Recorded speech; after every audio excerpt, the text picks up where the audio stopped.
The Monkey Paw, Part 3, paragraphs 96 to 141.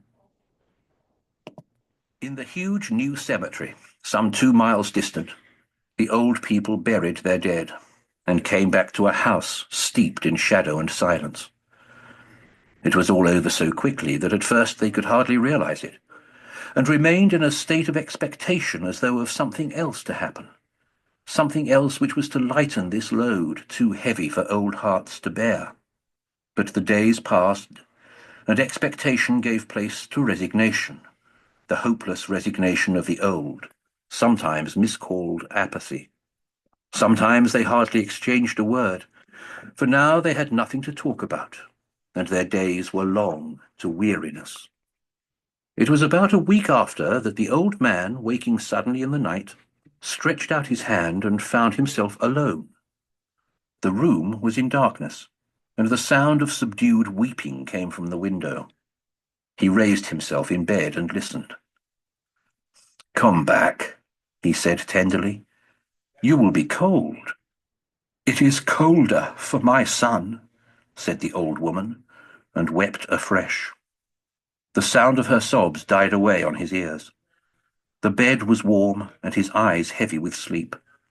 He dozed fitfully, and then slept until a sudden wild cry from his wife awoke him with a start. "The paw!" she cried wildly. "The monkey's paw!" He started up in alarm. "Where? Where is it? What's the matter?" She came stumbling across the room toward him. "I want it," she said quietly. "You've not destroyed it?" "It's in the parlour, on the bracket," he replied, marvelling. "Why?" She cried and laughed together, and bending over, kissed his cheek. "I only just thought of it," she said hysterically. "Why didn't I think of it before? Why didn't you think of it?" "Think of what?" he questioned. "The other two wishes," she replied rapidly. "We've only had one." "Was not that enough?" he demanded fiercely. "No," she cried triumphantly. "We'll have one more. Go down and get it quickly, and wish our boy alive." The man sat up in bed and flung the bedclothes from his quaking limbs. "You are mad!" he cried, aghast. "Get it," she panted. "Get it quickly and wish. Oh, my boy, my boy." Her husband struck a match and lit the candle. "Get back to bed," he said unsteadily. "You don't know what you are saying." "We had the first wish granted," said the old woman feverishly. "Why not the second?" "A coincidence," stammered the old man. "Go and get it and wish," cried his wife, quivering with excitement. He went down in the darkness and felt his way to the parlour and then to the mantelpiece. The talisman was in its place, and a horrible fear that the unspoken wish might bring his mutilated son before him ere he could escape from the room seized upon him, and he caught his breath as he found that he had lost the direction of the door.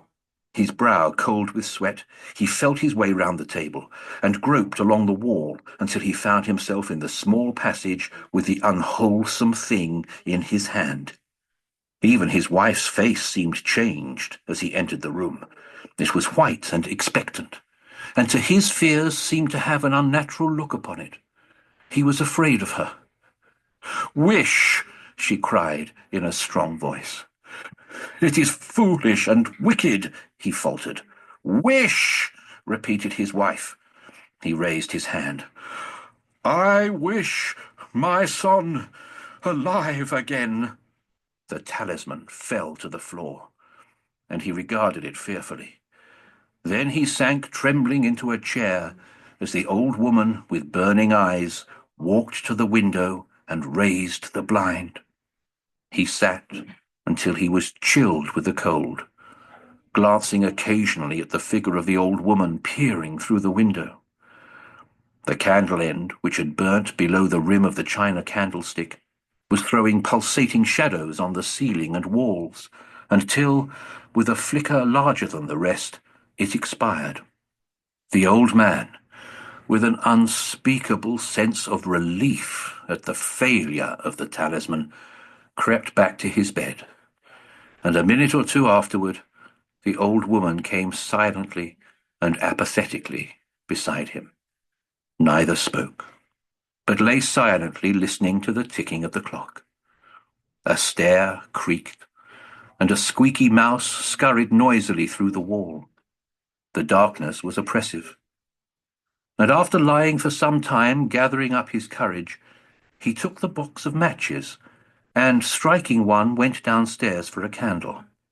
At the foot of the stairs the match went out, and he paused to strike another, and at the same moment a knock, so quiet and stealthy as to be scarcely audible, sounded on the front door. The matches fell from his hand. He stood motionless, his breath suspended, until the knock was repeated. Then he turned and fled swiftly back to his room and closed the door behind him. A third knock sounded through the house. "What's that?" cried the old woman, starting up. "A rat," said the old man in shaking tones. "A rat! It passed me on the stairs." His wife sat up in bed, listening. A loud knock resounded through the house. "It's Herbert!" she screamed. "It's Herbert!" She ran to the door, but her husband was before her, and catching her by the arm, held her tightly. "What are you going to do?" he whispered hoarsely. "It's my boy! It's Herbert!" she cried, struggling mechanically. "I forgot it was 2 miles away. What are you holding me for? Let go! I must open the door." "Don't let it in!" cried the old man, trembling. "You're afraid of your own son," she cried, struggling. "Let me go. I'm coming, Herbert, I'm coming." There was another knock, and another. The old woman, with a sudden wrench, broke free and ran from the room.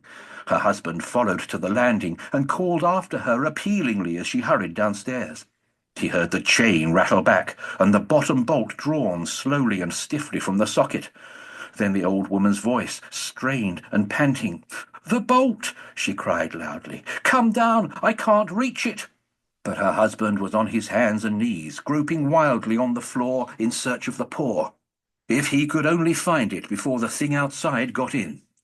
A perfect fusillade of knocks reverberated through the house, and he heard the scraping of a chair as his wife put it down in the passage against the door.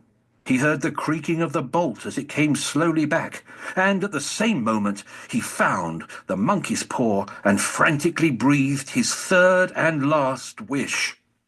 The knocking ceased suddenly, although the echoes of it were still in the house. He heard the chair drawn back, and the door opened. A cold wind rushed up the staircase, and a long, loud wail of disappointment and misery from his wife gave him courage to run down to her side and then to the gate beyond. The street lamp flickering opposite shone on a quiet and deserted road.